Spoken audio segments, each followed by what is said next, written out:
vamos a dar paso a la conferencia Visión, Operación en Prospectiva con la participación del ingeniero Juan Carlos Morales, gerente del Centro Nacional de Despacho X MSASP.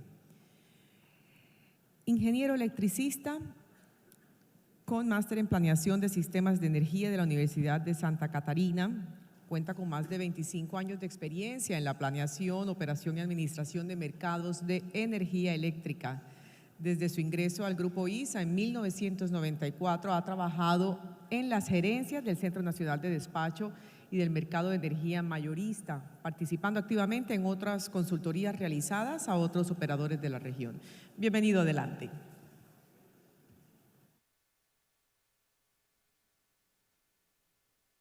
Perfecto, muchas gracias. Muy buenos días. Hoy entonces venimos a presentar acá la prospectiva de la operación del Sistema Interconectado Nacional desde el punto de vista del operador del sistema eléctrico en Colombia. Uno de los elementos que queremos venir a presentar acá es hacia una transición del sistema eléctrico colombiano hacia una matriz más renovable, el sistema eléctrico colombiano. Para ello es importante entender que la demanda de energía eléctrica va a crecer, pero no solamente va a crecer por temas netamente vegetativos o por crecimiento de la demanda eléctrica como la conocemos hoy. La demanda eléctrica en Colombia va a crecer porque, como nos mencionaba la UDME ayer, muy probablemente se van a integrar otros sectores por el tema de tratar de alguna forma de conseguir alcanzar esos objetivos de carbono neutralidad que tiene comprometidos el gobierno, en el que indudablemente tendrán que entrar otros sectores, en el que hoy, por ejemplo, vemos la movilidad como uno de los sectores que empieza ya a entrar en el sistema eléctrico colombiano, y eso nos va a llevar obviamente a incrementar lo que es la demanda en el sistema eléctrico, pero al mismo tiempo tiene que crecer la generación. Y para que esa generación crezca, pues si queremos ser carbono neutrales, la expectativa es que crezca con fuentes de energía renovable no convencional, en su mayoría. ¿Qué tenemos entonces? Algo pasó.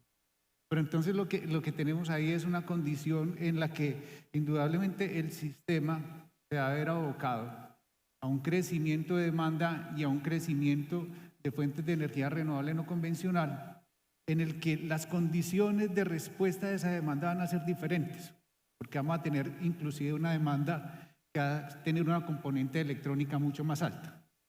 Cuando tenemos una componente electrónica de respuesta de la demanda y además la generación se vuelve generación no síncrona, tenemos componente electrónica también en el lado de la generación. Y eso cambia por completo la dinámica del sistema.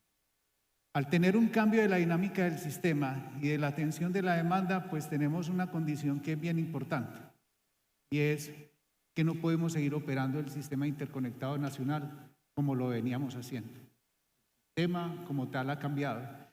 La respuesta del sistema en el lado de la demanda cambia, y al mismo tiempo cambia también la componente de generación, lo que nos lleva a retos indudablemente los tendremos que enfrentar de una forma diferente.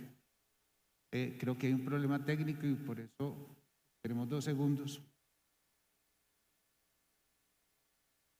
Pues si no, entonces sigamos con lo que quería comentarles. Entonces, en ese orden de ideas, vamos a tener una mayor integración de inversores y desplazamiento de generación síncrona, específicamente en el sistema, y tendremos que adaptarnos mucho más rápido a los cambios, porque enseguida, como vamos a ver, esos cambios vienen siendo acelerados en el tiempo. Esos cambios, ¿por qué se aceleran en el tiempo? Si vemos en la gráfica, hoy tenemos una matriz que está compuesta específicamente por generación hidrotérmica y solar, que apenas alcanzó hoy el 2% de los 19.929 megavatios que hay instalados hoy en el Sistema Interconectado Nacional. Pero esos 19.929 megavatios van a crecer con una expectativa de crecimiento a 2029 del orden de 16 gigas. 16 gigas de energía solar y eólica. Y como les decía anteriormente, tenemos entonces una componente en donde hoy tenemos una matriz muy síncrona, pero vamos a tener una matriz de generación que no va a ser síncrona en los próximos años. Y aún vemos un reto mayor que este, y es cómo han venido entrando estos proyectos al sistema. En el 2020 esperábamos 1.871 megavatios, de los cuales ingresaron al sistema solo 63. En el 2021, 1.354, de los cuales solo ingresaron 135 megavatios. Vámonos al 2023. Tenemos la expectativa de que entren alrededor de 5.5 gigas. Y hasta el momento que hayan ingresado de forma acumulada son 455 megavatios totales en el sistema. Adicional tenemos alrededor de unos 540 megavatios de eólica y solar que están en pruebas, es decir, están conectados al sistema, pero no han entrado en operación comercial. ¿Qué significa eso? Al día de hoy tenemos cercano 1 gigavatio de fuentes de energía renovable no convencional operando en el sistema interconectado nacional. Sin embargo, la expectativa, digamos, era un poco más de 5 gigavatios. La pregunta que nos hacemos es, para alcanzar esos 16 gigavatios, hacia el 2029 requeriríamos alrededor de unos 2.6 gigas promedio entrada cada año para poder alcanzar esa meta. La pregunta es cómo la alcanzamos. El camino de alguna forma nos muestra que hay que hacer algo para poderlo hacer, ¿cierto? Porque hasta la fecha no hemos alcanzado esos números. Estamos un tanto lejos de ellos y el reto es bastante grande. Si vemos los tiempos para el desarrollo de proyectos en forma general que se ha desarrollado, por ejemplo, por la Agencia Internacional de Energía, tomamos la referencia tanto para ingreso de proyectos eólicos, solares, líneas a 220 y menores de 220 kilovoltios a nivel mundial y lo comparamos contra lo que se hace en Colombia. En general, los tiempos de desarrollo de proyectos dentro del ámbito de la planeación estamos del orden del nivel internacional. No obstante, cuando nos vamos al desarrollo propio de estos proyectos, a la materialización de los mismos, llevamos tiempos, por ejemplo, de retraso de algunos proyectos de transmisión que pueden alcanzar hasta los 12 años en Colombia. Esto también nos lleva a una reflexión importante. ¿Cómo podemos de alguna forma ajustar nuestros procesos de planeación para que esta transición energética se haga realidad? Es una realidad que necesitamos y que obviamente requiere el sistema en Colombia para la complementariedad de una mejor flexibilidad y resiliencia del sistema eléctrico en Colombia. Ahora bien, hay unos habilitadores que nosotros consideramos deben ser importantes para el desarrollo de este cambio y de esta transición energética en Colombia. Y tiene que ver con lo siguiente. No es posible si nosotros estamos pensando que la electrificación de los diferentes sectores va a ser uno de los elementos fundamentales para la descarbonización como tal de la matriz en Colombia. Y que creo lo mencionaba ayer la UDME, no solamente de la producción de energía eléctrica, sino del sector industrial y productivo en Colombia que usa combustibles fósiles. Entonces, en ese orden de ideas, no podemos pensar solamente en el tema de infraestructura y de política, solamente de transición, sino que tenemos que pensar en elementos que, por ejemplo, a través de la triple cuenta, que son personas, el planeta y el tema ambiental, deben ser unos elementos a tener en cuenta, los cuales pues obviamente van a tener elementos de energía, de economía, sociedad y de planeta en cuenta, y estos habilitadores pues nosotros los vemos identificados en 4 puntos específicos. El primero, trabajar en los retrasos en la definición o puesta en operación de la infraestructura. El segundo, en el despliegue insuficiente de la tecnología solar y eólica, que hoy pues necesitamos ir desarrollando con el objeto de que esa matriz sí entre a ser diversificada como se espera. El otro es trabajar en las necesidades de operabilidad y seguridad del sistema, y el otro, por último, es la complementariedad de los recursos. En ese orden de ideas, se identifican que tenemos ciertos retos que como sector, por lo menos desde la perspectiva de la operación, nosotros queremos aquí traer a ustedes para esta presentación. El primero tiene que ver con el manejo de la incertidumbre. Pues cuando ya nosotros hoy tenemos una matriz netamente hidráulica, las condiciones de incertidumbre están basadas fundamentalmente en 2 elementos: la demanda, qué tanta demanda puedo tener hacia adelante, y la hidrología, especialmente cuando tenemos fenómenos como el Niño, en el que tenemos unas situaciones constante estrés para el sistema energético en Colombia, pues lo que vamos a tener a futuro muy probablemente frente a las entradas de los 16 gigas que se esperan que entren a operar en el sistema eléctrico colombiano, tendrán que ver con la incertidumbre de las fuentes primarias, tanto de sol y viento. Y esa condición nos lleva a tener que trabajar en una incertidumbre que incrementa con el horizonte de estudio de cada una de las condiciones que se esperan para la operación. ¿Qué significa eso? A nivel de minutos o de horas, pues tendremos que tener herramientas nuevas que nos permitan hacer el balance intradiario o el balance de las diferentes incertidumbres y variabilidad de este tipo de fuentes. En la medida que nos vamos hacia el almacenamiento y complementariedad estacional, estamos hablando ya de un horizonte de días o de meses, y ya cuando estemos hablando de planeación operativa del horizonte de años, pues tendremos una condición específica en la que tendremos que hablar de cómo esa matriz, tanto hidro, solar, eólica y térmica, se complementan para la atención confiable del sistema eléctrico en Colombia. Los diferentes escenarios y estudios que ha hecho XM muestran que, por ejemplo, aún en condiciones de hidrología alta, por las condiciones mismas de la red actual, tendríamos una participación media de generación térmica del 4%, lo que muestra que indudablemente vamos a tener matrices de generación muy limpias, muy cercanas al 100%, pero que aún se requiere por condiciones de red de alguna parte y porción obviamente del parque térmico para poder mantener esa complementariedad, esa seguridad energética en el sistema eléctrico colombiano. Y hay otro elemento fundamental. Si nos vamos a entender un poco más cómo está distribuida la matriz energética en Colombia y cómo están esos recursos solares y eólicos, están mayormente ubicados en la costa atlántica en Colombia. Esa condición nos lleva a revisar un poco más lo que son los límites de exportación del área Caribe, y los diferentes estudios de flexibilidad que ha hecho XM muestran que específicamente ante la integración de alrededor de unos 11 gigas, el estudio específicamente no lo hicimos con los 16, pero sí con 11, que son, digamos, una condición un poco más probable de entrada a operación de estos recursos, encontramos que el nivel de vertimientos que se puede dar en el sistema pueden alcanzar valores inclusive superiores a 1 giga, dependiendo de las condiciones operativas del sistema. Y todo esto está dado específicamente por las condiciones de red actuales, lo que nos lleva a que es necesario contar con una red suficiente que acompañe esta transición con el objeto de que en realidad podamos usar de forma eficiente todos estos recursos que entran en el sistema eléctrico colombiano.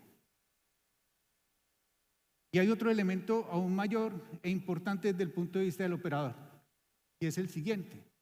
Cuando tenemos una alta componente de inversores que entran al sistema, tanto del lado de la generación, como dijimos que también hay posibilidad de que la demanda sea un poco una componente electrónica más alta, empiezan a aparecer unos problemas importantes tanto a nivel de inercia como de cortocircuito, porque estos equipos de forma general no inyectan cortocircuito, y de alguna forma cuando son grid following, que es lo que realmente tenemos actualmente en Colombia bajo los criterios actuales de la regulación, pues tenemos una situación en la que el problema de inercia y el problema de cortocircuito o la situación de cortocircuito debe ser administrada de forma clara.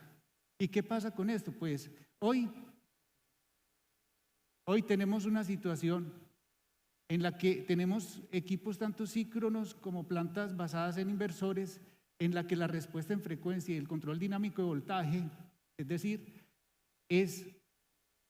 tenemos una fortaleza alta hoy de la red. En medida que entran los inversores o la mayor cantidad de recursos energéticos basados en inversores, pues la inercia síncrona real y de cortocircuito empieza a disminuir en el sistema. Y con eso pues vamos cayendo un poco más en la fortaleza del mismo sistema. ¿Qué se requiere ahí entonces? Ingresar nuevos elementos o tecnologías. Entre ellas, por ejemplo, a nivel mundial se están evaluando lo que se llaman inversores formadores de red o grid forming, que es uno de los elementos que indudablemente, y gracias a que pues muchos países son pilotos y pioneros en esto, pues nosotros podremos entrar en el momento en que la tecnología esté un poco más madura. Pero también nos llevará a pensar en elementos nuevos, por ejemplo, compensadores síncronos. que indudablemente también inyectan corriente de cortocircuito y dan estabilidad al sistema desde el punto de vista de inercia. Entonces, este es un reto en el que un sistema con alta integración requiere fortaleza, no solamente para ser estable, sino para permitir la entrada eficiente de este tipo de recursos al sistema y aprovecharlos en su totalidad para la atención segura de la demanda. Este otro elemento es un elemento importante en el que si vemos el 100% de la demanda, bajo las condiciones y expectativas de entrada de alrededor de unos 11 gigas en el sistema, tendríamos una alta componente de atención de esta demanda de los recursos de generación de fuentes de energía renovable no convencional. Esto nos lleva a que tenemos una componente de alta incertidumbre que debemos trabajarla. Hay herramientas con que hacerlo, no es que esto sea un problema, lo que pasa es que hay que hacer las cosas y hacerlas con tiempo. Lo otro es que el sistema deberá estar en capacidad de cambiar rápidamente para poder atender los diferentes cambios que se puedan dar ya no en horas, sino en minutos. Es decir, tenemos que pasar de pensar en operaciones en donde hoy la ventana de tiempo es de 1 hora para pensar cómo empezamos a operar el sistema de una forma más continua, inclusive ya en intrahoraria y no dentro de las horas. Aquí indudablemente hay otro elemento y lo decíamos al comienzo y es que no solamente va a cambiar la generación, también cambia la demanda.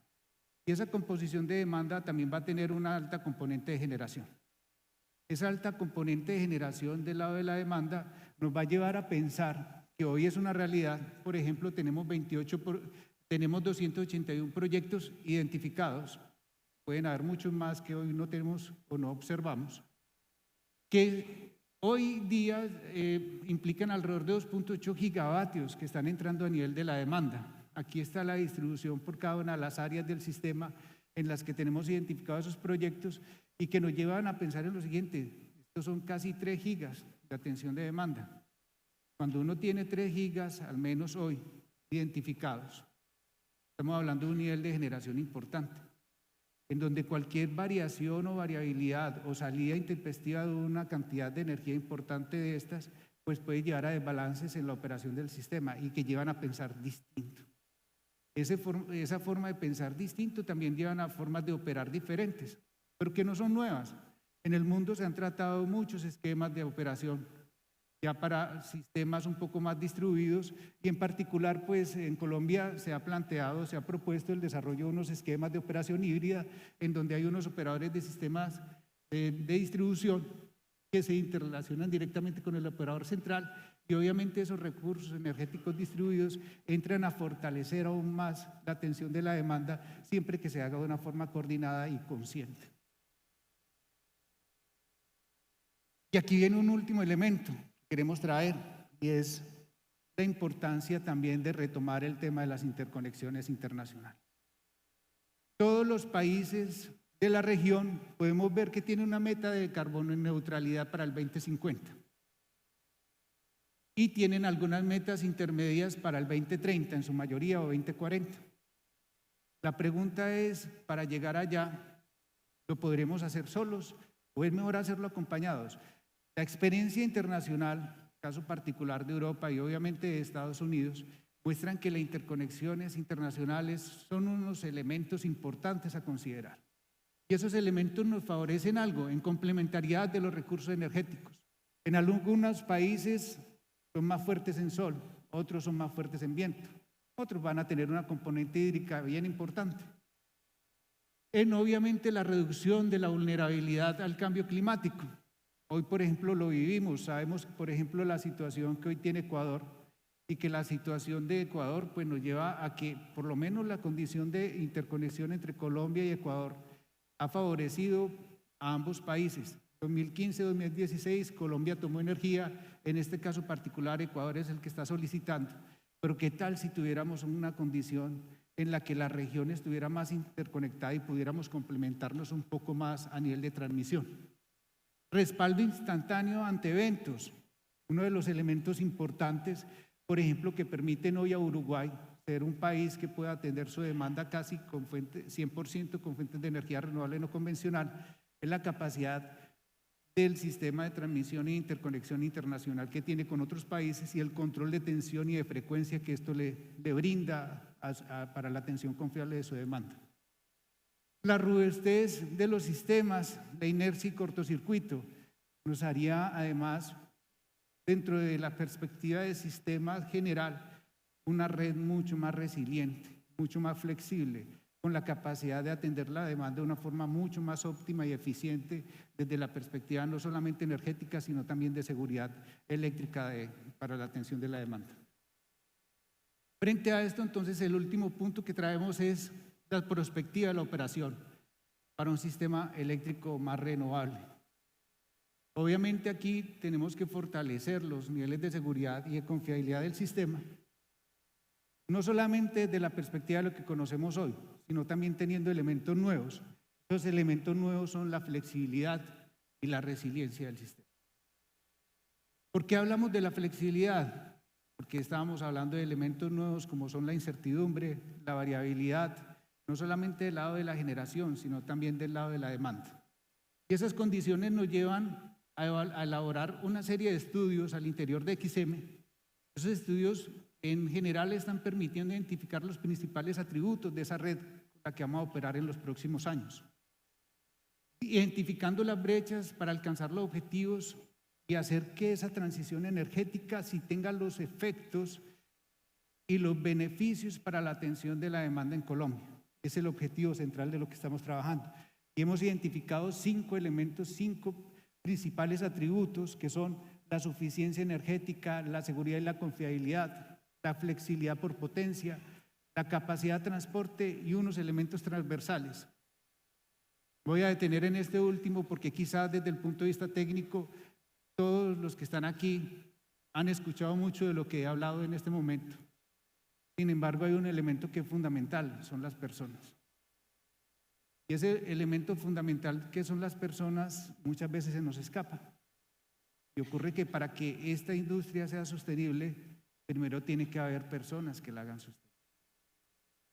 Y muchas veces no somos conscientes también de que es un elemento que está haciendo falta en el sector. Entonces aquí también es importante que como industria trabajemos bastante no solamente en la profesionalización y en el desarrollo de nuevas competencias, porque por lo menos a mí, yo cuando estudié, terminé el diciembre de 1993, para que hagan cuentas, el punto es que a mí me enseñaron ingeniería convencional. Muy probablemente las nuevas escuelas están enseñando un poco diferente la ingeniería con el objeto de poder trabajar con estos nuevos retos. Sin embargo, se nos olvida algo. ¿Cuántos ingenieros están entrando hoy a las universidades? Para que esto sea sostenible, tenemos que hacer que también se enamoren de esto. Y la verdad es que estamos frente a una condición de transición que no solo nos lleva a retos, sino que lleva a cambios. No solamente esos cambios son buenos, sino que también de alguna forma pueden atraer nuevos recursos, y esos recursos son personas. Porque aquí hay cosas interesantes por hacer frente a todos estos atributos que habilitan como tal la transición energética y que enseguida vamos a ver con un poco más de detalle. Ocurre que no solamente los recursos, como decíamos, deben ser humanos, se requieren también recursos financieros. Y esos recursos financieros son altos. Un estudio, por ejemplo, desarrollado aquí específicamente por IRENA, nos muestra cómo en redes y flexibilidad, solamente en eso, para poder alcanzar lo que es en promedio, según los escenarios de planificación energética que ellos tienen, requerirían alrededor de 381 billones de dólares anuales entre el 2023 y 2050 para alcanzar las condiciones que se esperan. Y ahora, si quisiéramos tener una condición de reducción aún mayor de temperatura alrededor de 1.5 grados, pues esos valores se incrementan. Esto quiere decir que no es solamente instalar como tal la generación, esto requiere otros elementos, requiere redes, no solamente a nivel de sistemas de transmisión, a sistemas de distribución local que se hacen importantes, requiere también recursos para flexibilizar la red. Entonces es ahí donde uno se pregunta, ¿y cómo hago esto? ¿Cierto? Y la respuesta, pues, obviamente es priorizar. Y la condición de priorización, desde nuestra perspectiva, están en los mismos 5 elementos habilitadores que hemos comentado, que son flexibilidad en potencia, red de transporte, seguridad, suficiencia y transversales. Y van en función del incremento de integración de fuentes de energía renovable no convencional en el sistema. ¿Por qué? Porque pues, no tenemos todos los recursos de forma inmediata y tampoco se necesitan todos al mismo tiempo. Entonces la pregunta es cómo priorizamos. Y aquí al menos unos estudios a nivel internacional y lo que ha mostrado por lo menos nuestros estudios de flexibilidad, que podemos empezar a trabajar específicamente en elementos, por ejemplo, de pronósticos meteorológicos, de temas de ciberresiliencia, en servicios de soporte a la red de fuentes de energía renovable no convencional, en pronósticos mucho más cercanos al tiempo real, en menores intervalos de despacho, como lo decíamos en un comienzo, en coordinación entre CNDs y sistemas de distribución, automatización, operación, en conexiones internacionales y pensar en un mapa de ruta en el mediano o largo plazo que no solamente consideren los servicios, sino también la integración de nuevas tecnologías. Porque obviamente, por ejemplo, temas como el grid forming, el tema de lo que puede ser los superconductores y la obvia necesidad de trabajar en la respuesta de la demanda y de flexibilizar como tal la respuesta de esta en el sistema eléctrico colombiano, podrán hacer mucho más eficiente la operación en el sistema interconectado nacional. Entonces, si bien hasta la fecha hemos avanzado, se espera que estos habilitadores en la transición lleguen a mejorar, por ejemplo, la predictibilidad de los recursos renovables en cuanto a suficiencia energética. Y para ello, pues debemos trabajar en mejorar la capacidad institucional para realizar pronósticos meteorológicos e hidrológicos en el sistema, en cuanto a la seguridad y confiabilidad del sistema, en código de redes que se ajusten a las realidades actuales y futuras. Nosotros tenemos un código de red que ha sido actualizado específicamente, por lo menos en fuentes de energía renovable no convencional, en un código transitorio que es la 60 y de alguna forma el SL en la 148, que requiere ya como tal una actualización, una revisión, para poder hacer que esta articulación nos permita ir adelante, desarrollar los mecanismos para que esa complementariedad, flexibilidad y resiliencia que nos puede permitir esta nueva integración de elementos en el sistema, podamos hacerlo de forma eficiente en el sistema interconectado nacional. Modificación al mercado para incorporar nuevos servicios. Es claro que tenemos que cambiar también dentro de los horizontes, no podemos seguir trabajando en los horizontes que veníamos antes como tal, en un mercado en el que obviamente era con unas condiciones distintas y que los nuevos retos nos llevan a pensar un poco diferente sobre eso, tanto en intradiarios como balances, ajustar la granularidad en el despacho y cercanía con la operación real, en temas de reserva, almacenamiento, nuevos servicios de flexibilidad y seguridad desde la demanda, habilitar una red de transporte segura y resiliente, no solamente desde el lado de la transmisión, sino como lo dijimos también desde el lado de la distribución, que nos permita tener nuevos criterios, tanto de fortaleza de red y de horizontes de planeación, y pensar en algo que a nivel mundial se viene trabajando, que se llama planeación integrada de sistemas, donde no solamente planeo el sistema desde el punto de vista de la transmisión, sino también de la generación y desde el lado de la distribución. Aplicación de criterios de confiabilidad y despliegue de nuevas tecnologías, repotenciación y reconfiguración de subestaciones y líneas de transmisión, pensar en superconductores y otros elementos, coordinación de mantenimientos basados en la confiabilidad y la resiliencia del sistema y, obviamente, en cuanto a transversales, desarrollar un ecosistema seguro para el acceso y utilización, por ejemplo, de la información, el desarrollo de nuevas competencias, de atraer nuevas personas a las carreras STEM para que haya una sostenibilidad del sector eléctrico en Colombia como uno de los elementos fundamentales. Y obviamente trabajar en algo que tiene que ver con nuevas tendencias de la cuarta revolución industrial. Muchos de ustedes se preguntarán, pero si ya estamos en la quinta. Yo creo que primero hay que estabilizar la cuarta, ¿cierto? O por lo menos lo que consideramos en XM. Y una vez tengamos esa condición, pues podamos dar el salto para lo que puede ser este advenimiento de nuevas tecnologías y de una nueva operación en el sistema eléctrico en Colombia. La transición energética, por tanto, requiere una coordinación y una articulación sin precedentes. Va a requerir de muchos recursos, recursos que posiblemente son escasos y que debemos priorizarlos. Y en ese orden de ideas, la priorización nos podrá llevar a una mejor eficiencia en la utilización de los mismos y al mismo tiempo en un mejor y más eficiente sistema eléctrico en Colombia.